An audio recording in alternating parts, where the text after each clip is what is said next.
John chapter 3, verse number 1, there was a man of the Pharisees, named Nicodemus, a ruler of the Jews. They came to Jesus by night. They said to him, Rabbi, you are the Lord, teacher, show that we're no one can do these miracles without us. Except God will heal. Verse number 3, Jesus answered and said unto him, Verily, verily, I say unto thee, except a man be born again, he cannot see the kingdom of God. They will say to him, how can a man be born again in his old age? And at the same time, his mother's womb. Verse number 5, Jesus answered, Verily, verily, I say unto thee, except a man be born of water and of the Spirit, he cannot enter into the kingdom of God.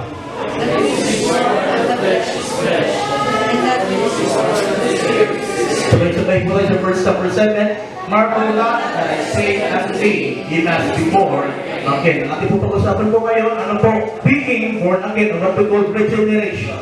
Ano po, sa panahon po natin ngayon, especially on these times, ano po, on this year, at pag yun nga ng panahon, ano po, yung salitang born again, it's become a common word sa mga tao. Whether it's the same or not, naging the word parang karaniwang salita ng pagsabi mong born again. Pag pinag-usapan ang born again, ang iniisip lagi nila mga tao, simbahan. Pag pinag-usapan ang salitang born again, ang iniisip ng mga tao, relihiyon. Ngunit mga minamahal, parinaw po na sinasabi ng Bible at mismo ang Panginoon, kung mamasakit niyo po, sa John chapter 3, mismo ang Panginoon nagsabi, sabi niya, marvel not that I say unto thee, ye must be born again. Kinakailangan ng isang tao yung maipanganak na muli. Now, that is a misconception of what being born again is. Pero kung maling kaunawaan ang tao, patungkol sa kapanganakan muli. Sabi mo nga kanina, unang-una, akala nila, ito ay sabi niya, kinakailangan ng tao, ito ay kinakailangan ng tao, biblically, upang sila ay makatiyak ng buhay na walang hanggan. But ang mundo po, sa kanilang termino ngayon, dahil nga ang diablo, ginamit nila ng salita ng Diyos. At kung kayo mga minamahal, kung kayo alam niyo ang salita ng Diyos, sige, ang diablo. Alam niyo ang salita ng Diyos. Alam po, at gumawa na paraan ng diablo sa mundong ito upang mabaliktad o matwist niya yung salitang born again. Tulad nga sinabi ko kanina, pag pinag-usapan ng born again, pag hindi ka Katoliko, hindi ka Muslim, hindi ka Iglesia ni Cristo, hindi ka dating tuon, ikaw ay born again. Nagis ko po? For example, parang ganito lang, si Brother Emmanuel, nakausap ko siya. Brad, saan ka nagsisimba? Sa tulong sa sisimba sa born again. Saan ko na pumasok, hindi yung kalalagayan, kundi kung ano yung sinisimba niya. So, ang maisip ng tao, hindi niya, born again siya. Hindi po iyon ang pagiging born again. Ulitin ko po, hindi po iyon ang pagiging born again. Other thing na kung saan, na mali ang konsepsyon ng mga tao sa pagiging born again, nabago yung buhay. Kaya po sa salitang ito, ang pagkapanganak po, pagkabago nilang muli, according to 2 Corinthians chapter 5, verse number 17, if any man be in Christ, he is a new creature. So, kung nagsasabi mo na kailangan ang tao born again, kung maging bago nila. Pero hindi porket nagbago yung buhay niya, na kung wala naman talagang malino na pasihan sa salita ng Diyos, born again na siya. Bakit po? Ito ang totohanan mga minamahal. Punta kayo ng preso. Especially sa Muntinlupa. Sino po nakatuto sa inyo sa Pilipin o sa kulungan? Ako pa lang siguro, no? Napasok sa kulungan. Sino po sa inyo? Alam mo naman. Ang tao mong bagong laya, ito sabihin niya, babagong buhay na ako. Nagis niyo po? Maaaring baguhin niya yung kanyang pananamit, yung kanyang pananalita, yung kanyang gawin dati. Pero, inside of it, there is still something missing. So, malinaw po, yung pagiging born again, hindi dahil nagbago ka lang ng buhay mo, born again ka na. Kasi po, maraming mga tao ngayon, they are driven by emotion. Nasakto na sa simbahan, napakinulit, ang ganda ng awit, ang pugi ng pastor, ang cute ng preacher, Di ba ang kanyang bagay ba? Ang minamahal ko. Tapos sabi nila, ang ganda dito, parang tingin ko, parang may mabubol again ako dito Pero after that, lumabas na siya sa simbahan, pumunta sa kanyang kaibigan, wala na babae inom dyan. So, sabi, hindi totoo nangyari pinanganak muli. At dito po sa John chapter 3, ipinaliwanag mismo ng Panginoon kung ano ang pagiging born again. But really, born again is, tingnan niyo po sa John chapter 3, verse number 1. Sabi niyo, there was a man of the Pharisees, named Nicodemus, a ruler of the Jews. Sabi niya, meron isang tao, sabi niya, siyang Pariseyo, ang pangalan niya Nicodemo, siya po ay pinuno ng mga Hudyo. Kung pag-aaralan niyo po kung ano ang mga Pariseyo noon at kung ano ang kanilang kalalagayan, ano ang kanilang kalatayuan sa komunidad, ano po, at kung ano yung kanilang gawain. Sila po ay mga the religious sect of the Jews. Sila po yung mga religious sekta ng mga Hudyo. Kasi ang religion po ng mga Hudyo is Judaism. Ano po, they believe that there is one God. Ano po, at itong mga Hudyo ito, they kept the law of Moses. Ito po mga Pariseyo ito. Kaya pong yung batas na ibinigay ng Diyos kay Moses, kaya pong iningatan.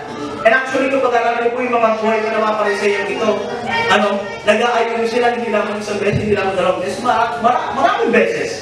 Ano po, kung mabasahin po sa iba pong mga gospel accounts, dumating yung pagkakataon, yung mga Pariseyo, parang the word, kinulit nila ang Panginoon, sabi nila, Panginoon, bakit yung mga alagad hindi nabuhugas ng kamay? Kasi sila po, bago sila kumain, nabuhugas ng kamay. So parang silang mga traditions. Bukod po doon sa kanilang Mosaic law, which is yung utusan na binigay kay Moses, meron po silang mga added traditions. So they are very strict to the religion.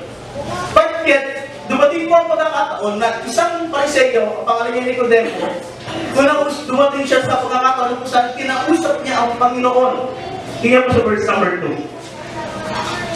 Sabi niya, the Saint came to Jesus by night and said unto him, Rabbi. Yung say Rabbi, it is master in English. We know that thou art a teacher from God. For no man can do these miracles that thou doest except God be with him. Sabi niya, bro, sabi nila naman ako nakikita kapag purong buhat galing sa Diyos. So pagkat pala makakagawa ng mga milagro na iyong ginagawa, palibangan Diyos sila sa Kanya. Narigan niya na po sa itong Kristo ito na nagtuturo that time, o kanyang pong early ministry natin Panginoon, nakita niya kung saan meron kakaiba sa tao ito. There is something different in this man, na kung saan nagkaroon sa kanya ng design, na kung saan pag-usapin niya. And actually po, kung bakit po gabi niya pinuntahan, sapagkat, unang-una sa lahat, siya rin na may takapagturo. Sabi ko nga po, sila yung mga Pariseyo, sila yung tuturo ng pautusan ni Moses at ang mga tradisyon nila, na dinagdag nila. So, parang para sa kanila, kung sila nalakon sa Panginoon. Kasi kung pag-aaralan mo nga po, ang mga Pariseyo, galing sa Panginoon at time. At tinawag pa nga ng Panginoon, itong mga Pariseyo, itong mga hipokrito, mga langit na ulupong. Masakit yung set na po yun, only generations of vipers. At masakit po yung mga Panginoon, sinabi ng Panginoon, but that is not, yun po yung totoo eh. They are so very religious, but behind of it, there is something, what we call that emptiness in their heart. Meron kulang sa kanila eh. At alam ni Nicodemo na meron kulang sa kanya. Kaya siya lumapit sa Panginoon. Sinabi niya, Panginoon, alam namin na ikaw ay nakapagtulong galing buwan sa Diyos. At ay pag mo sa kanya sinabi, sa verse number 3, ito po yung sinabi ng Panginoon, at hindi ko makikita yung word, the word again, verse number 3. Jesus answered and said unto him, Verily, verily, I say unto thee, except a man be born again, he cannot see the kingdom of God. Nung after nang nagsabi si Nicodemo sa Panginoon, ang sinabi ko sa Panginoon, sabi niya, ang katotohanan ko sa sinasabi ko sa iyo, matibang at tako'y may panganak na muli, hindi niya makikita ang kaharian ng Diyos. Ito po yung true meaning of what being born again is. Ito po yung katotohanan kung ano talaga ang kapanganakang muli. Ano po? Number 1, it is the necessity for man's destination. It is the necessity for man's destination. Bakit po? Kung pag-aalala niyo po, right? Back from Adam, Adam was created in the image of God. Right? In Genesis chapter 1, verse number 26, sabi, let us make man in our image, after our own likeness, and let them have dominion over the fish of the sea, and over the fowls of the air, and over every thing that created upon the earth. So God made man in his own image, he made and female made them. So from that time, ginawa, niliganan mo sa tao, it was Adam. And after that, it was Eve. Hindi po Adam and Eve. Alam po, nag-isip yung katuhan mga minamahal. Ang ginawa po ng Diyos, dalawa lamang, lalaki at babae. Wala pong gitna. Kasi may nagsabi mo sa isa daw kabataan, sa isang mga ran, Pastor, meron po kami nasa gitna. Mga minamahal, dalawa lang po ang nilikha ng Diyos. Lalaki at babae. Maybe I be rough on you, but this is what the word of God we spoke. Dalawa lang po nilikha ng Diyos, mga minamahal po. And way back was atin on that, ang tao na kasala sa Diyos. Babalagay po sa Genesis chapter 3. Nung ang tao yung tinipso niya si Eva, naiba na yung kalalagayan ng tao. That man created in the image of God because he disobeyed God and sinned against God. He became a corrupt person. Not just inwardly, kasi kung kailangan nyo po, hindi lang ang panlabas sa kalalagayan ang nakarap sa kanila, kundi talagang spiritual. Kaya nga, anong nangyari po nung ang tao na kasala sa Diyos, nagkaroon ng partition. Nahiwalay ang tao sa Diyos. Ang tao ang unang tumalikod sa Diyos sapagkat siya'y nagkasala. Okay? At dahil ang Diyos ay matawid, banal. At hindi niya na naisip na ang kasalanan ay tumangan sa kanyang presensya, tinalikuran ng Diyos ang tao sapagkat siya'y nagkasala. Okay? Ngunit pa kami naman, hindi po doon natapos. 2,000 years ago lang yung story. Binigyan ng Diyos ang kanyang anak, kung anak sa Isang Kristo, namatay sa krus ng Kalbaryo, binayaran natin mga pagkakasal sa pamagitan ng kanyang dugo. Siya'y namatay, nabuhay na magpuli. At sabi ng Bible, sino man ang manampalataya sa kanya, hindi mo papama o hindi mo kakaroon ng buhay na wala hanggan. Mga minamahal, kailangan po kailangan ang tao, ay baka nakumusap ko, ito po yung kailangan natin para po sa ating patutunguhan. Balik na yung sinabi ko sa verse number 3. Sabi na dito, Jesus answered and said unto him, Verily, verily, I say unto thee, except a man be born again, he cannot see the kingdom of God. Sabi niya, malipat ang tao yung may panganak na muli. Hindi niya makikita ang arian ng Diyos. Bakit po, Richard James? Sabi ko nga una, ito yung kinakailangan ng tao upang patunguhan niya yung kaharian ng Diyos. Sabi ko nga, ang tao ay corrupt, right? Man is corrupt, man is a sinner. So, sin cannot dwell in the presence of God. So, kailangan magkaroon siya ng panirang ng isang bagong muling kalikasan o pagkatao na kung saan pwedeng umabot sa kamatayan ng Diyos. At babalik na po ito mga minamahal, sabi ko nga, ang tao makasalanan. So, for short, ngunit andito si Kristo, namatay sa krus sa Kalbaryo, binayaran natin mga pagkakasala at siya nagbuhay. Sabi ng Biblia, yung tao na nampalataya kay Kristo, ito po yung practice of being born again. Yung tao na nampalataya kay Kristo, inamin niya sa kanyang sarili siya'y makasalanan. Inalikuran niya yung buhay na wala si Kristo, nampalataya sa anak ng Diyos na siyang tanging paraan. Sabi ng John chapter 14, verse number 6, Jesus said unto him, I am the way, the truth, and the life. No man cometh unto the Father but except by me. Kami po mga naman, kahit pagsamahan, kahit samahan pa ang lahat ng relihiyon kaibigan, kahit kung maging 1,000 relihiyon mo, lahat na ng mga santo sambahin mo. Maging kahit 60 kahit sambahin mo mga naman. Dahil 3 na ang Father's Day. May pa ka lang, commercial na. Pero kung hindi ka pa rin na ipanganak mo, hindi mo talaga si Kristo, hindi mo maranasan yung kapanganakan mo rin. Kinakailangan nga po ito sa tao upang maano niya at maabot niya yung presensya ng Diyos doon sa langit. Pero it is paano nga nangyayari? Pangalawa, it is a spiritual condition. It is a spiritual condition. Tingnan niyo po. Sa verse number 5.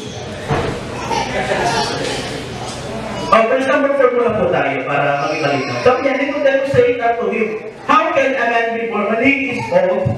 Can he enter the second time into his mother's womb and be born? And ito, maaaring ito sa inyo, James. O nga, paano ka naman nagiging papanganak ng ulit? Laki na ako. So, 75 years old na ako, 75 na ako. Kapasok pa rin ba ako sa dyan na nanay ko para may panganak ng ulit? Sa kaisipan ng tao, it may seem impossible. Parang imposibleng mangyari. Pero ang tanong mga minamahal, is there any impossible with that? Pero may imposible sa Diyos.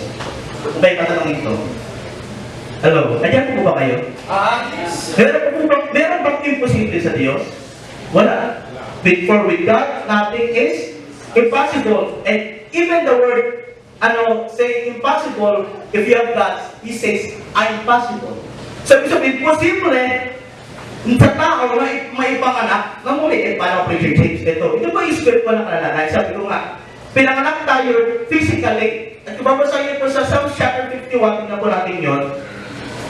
Psalms chapter 51.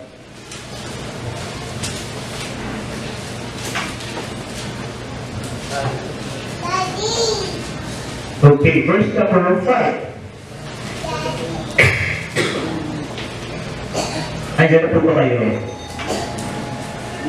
Basahin po natin yung verse number 5 sabay-sabay na din ang begin. Behold, I was shapen in iniquity, and in sin did my mother conceive me. Sabi niya, ako hinulma ayon sa kamalikan, sabi niya, at sa kasalanan ako ay ipinanganak ng aking ina. So, the word practically speaking, yung pagiging makasalanan o yung old sinful nature, dala-dala po natin. Kaya sabi ng Romans chapter 5 verse number 12, wherefore as by one man is Adam, sin entered into the world, and death by sin. Pumasok ang kasalanan at yung kamatayan, yung kasalanan sa pamamagitan ng kamatayan, sapagkat ang bayad po ng kasalanan, kamatayan. Ang kasalanan po ay sabi nila, bakit masarap ang bawal? Yes, masarap yan. Pero sabi ko sa iyo, kaibigan, ang buhay niya kamatayan. Sabi ng Bible, for the wages of sin is death. Kaya nga po, hindi ba napansin sa sementeryo, bakit magkakaiba ang sukat ng nicho? Meron maliit, meron katamtaman, may extra large, may small, may katamtaman lang. Bakit po? Sabi ng Hebrews chapter 9 verse number 27, and as it is appointed unto men once to die. So nakatakda po sa tao, ang tao minsan mamatay. So that's physical. Kasi po ang death means separation. When you die, your soul separate from your body. Okay? And that's physical death. But the problem is, yung kasalanan ni Adan, nagbunga ng dalawang klase kamatayan, physical at spiritual. Sabi ko nga po, yung kapanganakan ulit, it is a spiritual condition. Alam niyo po bang ang Diyos, dahil sa ating mga pagkakasala, ibigay siya ang kanyang pukot. In English, the wrath of God. Sabi ni John chapter 3, verse number 36, basahin niyo po. Tingnan niyo po. John chapter 3, verse number 36. John chapter 3, verse number 36.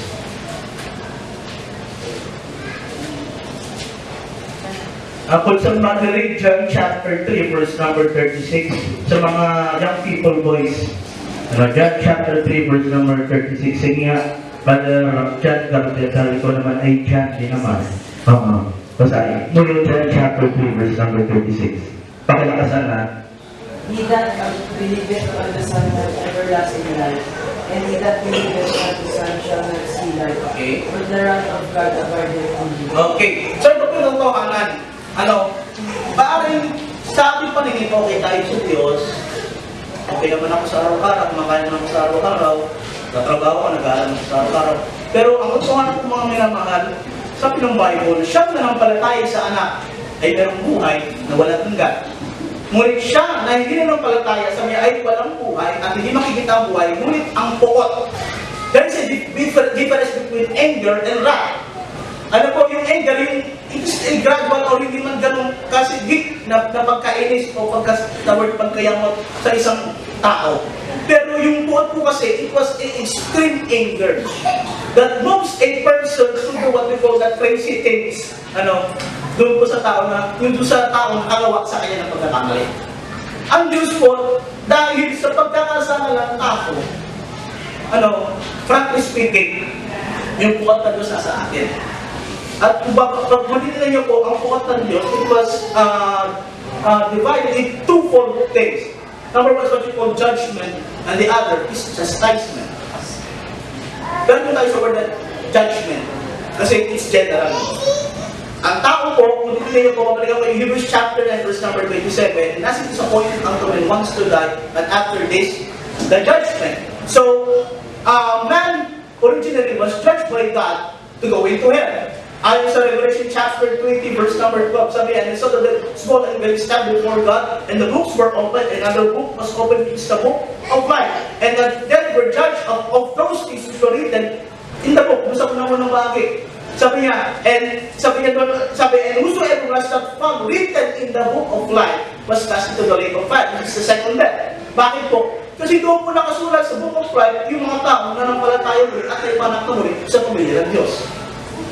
Nag-isip po, kung wala ka pangalan mo doon, naku po, kaibigan, sorry na lang. Ano po, we will suffer eternal damnation, eternal punishment, and eternal judgment to what they call place of hell. Place is a literal place where there is fire. Literal po talaga. Sinabi po ng Bible, ayon sa Mark chapter 9, verse number 44, sa verse number 48. Back to our lesson.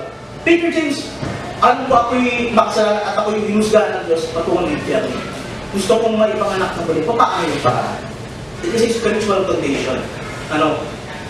So, kinakailangan na ikaw ay maipanganak na muli. Every is spiritual na. Paano mangyayari yun? Una-una sa lahat, ang kayang gumawa noong panganak ng muli, ito po ay gawa ng Diyos. Sige po, John chapter 1, verse number 12 down to verse number 13.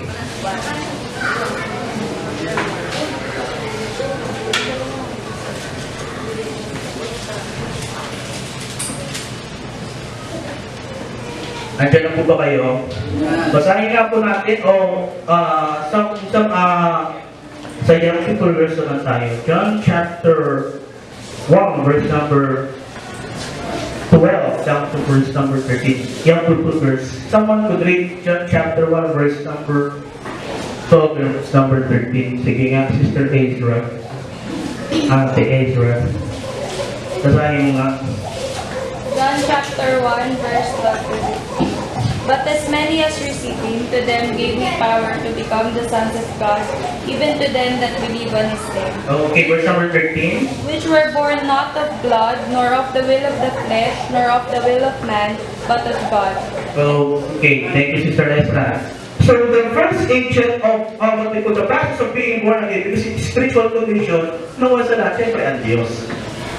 Ano po, hindi natin kakayain na po sa sarili mong paraan lang, may panganak ka muli, maligtas ka muli. Ito po ay gawa ng Diyos. It's what we call the process of impregnation. Ito yung sandali ko na. No? Kung titignan yung pa sa medical term, no, may mga doktor naman tayo dito, no, correct me if I'm wrong, there should be a seed. Ako saan, yun andoon yung buhay. Okay? And there is, that vessel, wala ka lang mababawin pa kasi medyo iba ang dating. Kinakailangan na mailagay yung seed upang magkaroon ng buhay. Ikaw that ovary, ikaw that zygote, doon nangyayari yung process of life. Pag ang sa babae ay nagdalang tao. Okay? Ganon din po sa kalagayan spiritual. For that seed na kinakailangan upang magkaroon ng buhay, it was the Word of God. Kung mabasahin niyo po sa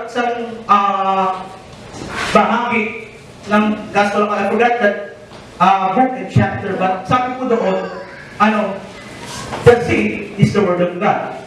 So kinakailangan po na mapakinggan muna ng isang tao. Walang Kristo sa kanyang puso, yung salita ng Diyos. Kasi kahit pagkatawag sa Diyos, originally nga po siya po, ang galit ng Diyos sa Kanya. So kailangan yung kapayapaan ng Diyos mangyari sa Kanya. So ang mangyayari po mga minamahal, mapapakinggan niyo yung Word of God.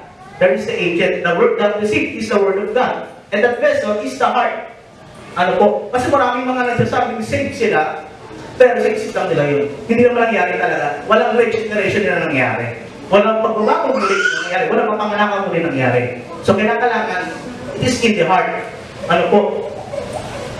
Mangyayari, sabi ng Romans chapter 10, verse number 17, faith cometh by hearing, and hearing by the word of God. So mapapakinggan yung word of God. That is the preacher. Magsasalita mga patungkol sa pag-ibig ng Diyos, patungkol sa katotohanan ng buhay, na tao ay patungo ng ibig dahil sa kanyang kasalanan, ngunit salamat sa Diyos. Siya ang nagbayad ng ating mga pagkakasala at doon sa krusang Kalbaryo nangyari po yung dakilang bagay po ngayon. Sa sabi ng Bible, sino man daw po ang manampalataya, tumanggap sa Panginoon, bilang sarili na kapalitas ay may buhay na walang hanggan. Nanampalataya siya doon. Kasi napakinggan niya. Ano po? So that other angel is the ear. Kasi po alam po mga minamahal, kahit pa the word, sabi natin makita mo yung mga makita ka ng mga signs and wonders and so much more things na parang it seems religious. Pwede ka lang the word ay matuwa, ma-amaze, ma-excite, pero hindi magyari yung word again. But kung ikay nalaman mo sa iyong sarili, napakinggan mo yung silent salita ng Diyos, na ikaw ay makasalanan, tinanggap mo si Kristo, tinanggap mo si the Word of God, kung saan si Kristo ang tanging panahon ng iyong kaligtasan, tinanggap mo siya, ikay na ng palataya, doon nangyari po yung pag-ibig, word again. Tignan niyo po, 2 Corinthians chapter 5, verse number 17.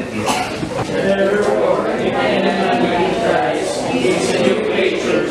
All things are passed away. Behold, all things are become. Okay, sabi niya, sino ba ito pumunta ako? Ang natin Kristo na. Sa pag-isya niya ng palataya ni Kristo, tinanggap niya at nakapagligtas. Sabi niya siya ay bagong nilalang. All things are passed away. Behold, all things are become new. God has imparted him a new creature. What we call that divine nature. Hindi ka magkakaroon ng dalawang katawan para kung hindi ganun. Ngunit inwardly, it is innocent because it is spiritual condition ng mga minamahal. So, spiritually, you are being born again. You have that new nature. Kaya nga sabi ko mga ligtas, di ba? Yung dating ikaw na palang orang ngayon, hindi na lang. Panagugulas ka dati, people. Ay, hindi na. Pambihira na lang. Kung dati kung ikaw ngayon, kung ito dati, nung ikaw ay hindi maligtas, nung parang yung, ganakaw dahil pa yung dahil mo ganakaw, ang dami mong kinukupit, ngayon wala na kinukupit. Nagpapaalam ka na ng paghihingi ka sa nanay mo. So yun yung mga pagbabago inward because you have a new creation. Preacher James, nasa laman pa rin ako eh. May pagkakataon pa rin ako magkasala. Yes, it is because you are still in the flesh. So meron kang dalawang naturalesa, kaya nga there is a one within natin. Yung old na ikaw, yung dating ikaw, gusto yung mga bagay ng mga mundo. Pero yung bagong ikaw, ito yung gusto niya mag-church, gusto niya magbasa ng Bible, gusto niya laki ng I challenge myself for spiritual challenge, mga sapagkat gusto mo na mag-please ang Diyos sa buhay mo. Nagis niyo po? So, ang nangyari, yung ikaw na po, meron ka ng dalawang nature. You have that old sinful nature, which is your flesh, and you have that, what we call that divine nature, because you are being born again to the family of God. Which is, paano ba na para nagiging anak ng Diyos? Yun na.